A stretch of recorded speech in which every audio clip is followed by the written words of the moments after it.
আসসালামু আলাইকুম। সংবাদে আপনাদের সবাইকে স্বাগত জানাচ্ছি। আমি ফিরোজ তোহা। শুরুতেই আরবে কেবলস সংবাদ শিরোনাম। বাংলাদেশের সর্বশেষ গুরুত্বপূর্ণ আপডেট সংবাদে আপনাকে স্বাগত। শুরুতে সংবাদ শিরোনাম, পরে বিস্তারিত। শুরুতেই জানাবো, নাসা গ্রুপের নজরুলে ৩৯৫ কোটি টাকা শেয়ার জব্দের আদেশ।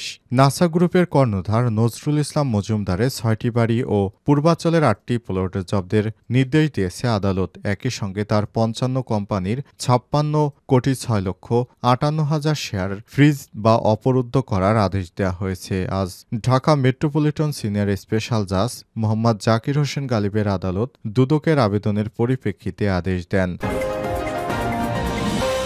এরপর জানাবো, মূল্যস্ফীতি ২৩ মাসের মধ্যে সর্বনিম্ন অবস্থানে। দেশের অর্থনীতির সবচেয়ে বড় সংকট ছিল উচ্চ মূল্যস্ফীতি। এই মূল্যস্ফীতির কারণে বিগত সরকারের আমলে জিনিসপত্রের দাম অত্যাধিক হারে বেড়ে যেত, কিন্তু বর্তমান অন্তর্বর্তীকালীন সরকার দায়িত্ব নেওয়ার পর এটি সর্বনিম্ন মূল্যস্ফীতিতে দাঁড়িয়েছে গত ২৩ মাসের মধ্যে। এখন মূল্যস্ফীতি ৯.৩২%, যা ২৩ মাসের মধ্যে সর্বনিম্ন। এতে ভোক্তাদের জন্য সুখবর। এদিকে সাবেক এমপি এম এ মালেক ৪ দিনের রিমান্ডে। বৈষম্যবিরোধী ছাত্র আন্দোলনের সময় ঢাকার আশুলিয়ায় রিয়াজুল ইসলামকে গুলি করে হত্যা মামলায় ঢাকা ২০ আসনের সাবেক সংসদ সদস্য এম এ মালেককে ৪ দিনের পুলিশ রিমান্ড মঞ্জুর করেছে আদালত। এদিকে জাহাজবাড়ি জঙ্গি নাটকে ৯ যুবককে হত্যার ঘটনায় ট্রাইব্যুনালে মামলা। রাজধানীর কল্যাণপুরে জাহাজবাড়িতে জঙ্গি নাটক সাজিয়ে ৯ নিরীহ যুবককে হত্যার ঘটনায় আন্তর্জাতিক অপরাধ ট্রাইব্যুনালে মামলা হয়েছে। এদিকে বৈষম্যহীন দেশ গড়তে হলে সবাইকে রাজস্ব কর দিতে হবে বললেন এনবিআর চেয়ারম্যান। জাতীয় রাজস্ব বোর্ড এনবিআরের চেয়ারম্যান মোহাম্মদ আব্দুর রহমান বলেছেন, বৈষম্যহীন বাংলাদেশ গড়তে হলে যার যার সামর্থ্য অনুযায়ী সবাইকে রাজস্ব কর দিতে হবে। বৃহস্পতিবার ৬ মার্চ বরিশাল ক্লাব মিলনায়তনে ব্যবসায়িকদের সঙ্গে মতবিনিময় কালে সব কথা বলেছেন তিনি। এবং সর্বশেষ জানাবো, লাখ লাখ ইউক্রেনীয় শিক্ষার্থীর ভিসা বাতিল করছেন ট্রাম্প। মার্কিন প্রেসিডেন্ট ডোনাল্ড ট্রাম্প ২,৪০,০০০ ইউক্রেনীয় শিক্ষার্থীর অস্থায়ী আইনগত মর্যাদা বাতিল করার পরিকল্পনা করেছেন। রাশিয়ার প্রেসিডেন্ট ভ্লাদিমির পুতিনের ইউক্রেন আগ্রাসনের সময় যুক্তরাষ্ট্র তাদের আশ্রয় দিয়েছিল। এবার তাদের ভিসা বাতিল করে দেশে পাঠানোর নির্দেশ দিয়েছেন ডোনাল্ড ট্রাম্প। প্রিয় দর্শক, এতক্ষণ শুনছিলেন সংবাদ শিরোনাম, এবারে বিস্তারিত। তবে তার আগে বন্ধুরা, অনুরোধ থাকবে সংবাদটিতে একটি লাইক দিন। এই চ্যানেলে আপনি নতুন হয়ে থাকলে আমাদের সংবাদটি দেখতে দেখতে চ্যানেলটি সাবস্ক্রাইব করে রাখুন। কমেন্ট করে বন্ধুরা আপনার মূল্যবান মতামত জানিয়ে দিন আপনি বিশ্বের কোন দেশ থেকে বা বাংলাদেশের কোন স্থান থেকে আমাদের সংবাদটি দেখছেন এবং শুনছেন। এবারে বিস্তারিত। নাসা গ্রুপের চেয়ারম্যান নজরুলের ৩৯৫ কোটি টাকা শেয়ার জব্দের আদেশ। নাসা গ্রুপের কর্ণধার নজরুল ইসলাম মজুমদারের ৬টি বাড়ি এবং পূর্বাঞ্চলে ৮টি প্লট জব্দের আদেশ দিয়েছে আদালত। একই সঙ্গে তার ৫৫টি কোম্পানির ৫৬,৬,৫৮,০০০ শেয়ার ফ্রিজের আদেশ দেওয়া হয়েছে। বৃহস্পতিবার ৬ March Dhaka metropolitan senior special জাজ মোহাম্মদ জাকির হোসেন গালিবের আদালত দুদকের আবেদনের পরিপ্রেক্ষিতে আদেশ দেন। দুদকের জনসংযোগ কর্মকর্তা আক্তারুল ইসলাম এসব তথ্য জানিয়েছে। জব্দ হওয়া স্থাবর সম্পদের মধ্যে রয়েছে গুলশান মডেল টাউন আবাসিক এলাকা ৪৭ নং প্লট ও ১৪ তলা বিল্ডিং, যার বাজার মূল্য ৫০ কোটি টাকা। গুলশান মডেল টাউন আবাসিক এলাকার এসডি ব্লকের ৩ নং প্লট ও ১৪ তলা বিল্ডিং, যার বাজার মূল্য ৭০ কোটি টাকা। মহাখালীতে ৪ কোটি টাকা মূল্যের ২ তলা বাড়ি। একই এলাকায় ৬ কোটি টাকা মূল্যের ৪ তলা বাড়ি। মহাখালীতে আরেকটি ৪ কোটি টাকার মূল্যের বাড়ি। তেজগাঁও শিল্প এলাকায় ৫০ কোটি টাকা মূল্যের ৩ তলা ভবন রয়েছে তার। এছাড়াও গত ১৬ ফেব্রুয়ারি জ্ঞাত আয় বহির্ভূত ৭৮১ কোটি ৩১,২২,৪৫৪ কোটি টাকা সম্পদ অর্জনের অভিযোগে দুদকের সহকারী পরিচালক মোহাম্মদ শাহজাহান মিরাজ বাদী হয়ে তার বিরুদ্ধে মামলা দায়ের করেন। মামলায় নজরুল ইসলামের বিরুদ্ধে দুদক আইন ২০০৪-এর ২৭/১ ধারা অনুযায়ী দুর্নীতি প্রতিরোধ আইন ১৯৪৭-এর ৫/২ ধারায় অভিযোগ আনা হয়েছে। উল্লেখ্য, নাসা গ্রুপের চেয়ারম্যান নজরুল ইসলাম ইতিমধ্যে অনেক ব্যাংক থেকে টাকা নিয়ে তারপর সে টাকাগুলো আর কখনোই ফেরত দেয়নি। তিনি ব্যাংক থেকে হাজার হাজার কোটি টাকা লুটপাট করে নিয়েছেন। মূল্যস্ফীতি ২৩ মাসের মধ্যে সর্বনিম্ন স্থানে।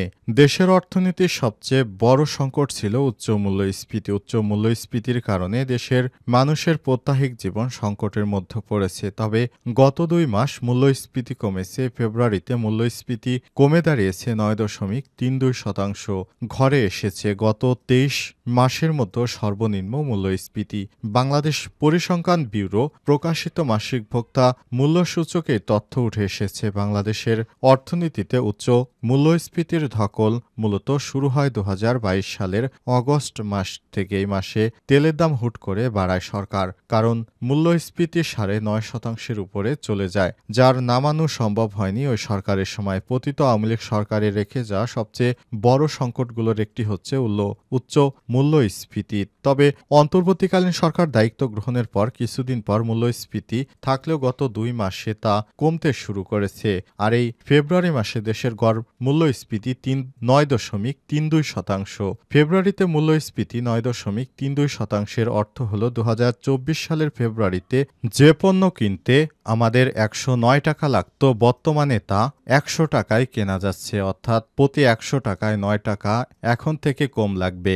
বাংলাদেশে এর আগে ২০২৩ সালের এপ্রিলে গড় মূল্যস্ফীতি ছিল ৯.২৪%। সেই হিসেবে ফেব্রুয়ারি মাসে মূল্যস্ফীতি গত ২৩ মাসের মধ্যে সর্বনিম্ন অবস্থানে রয়েছে। অর্থনীতিবিদরা মূল্যস্ফীতি কমার প্রবণতাকে ইতিবাচক হিসেবে দেখছেন। তারা বলছেন এটি অব্যাহত রাখতে আরও কিছু জরুরি পদক্ষেপ নিতে হবে। সাবেক এমপি এম এ মালেক ৪ দিনের রিমান্ডে।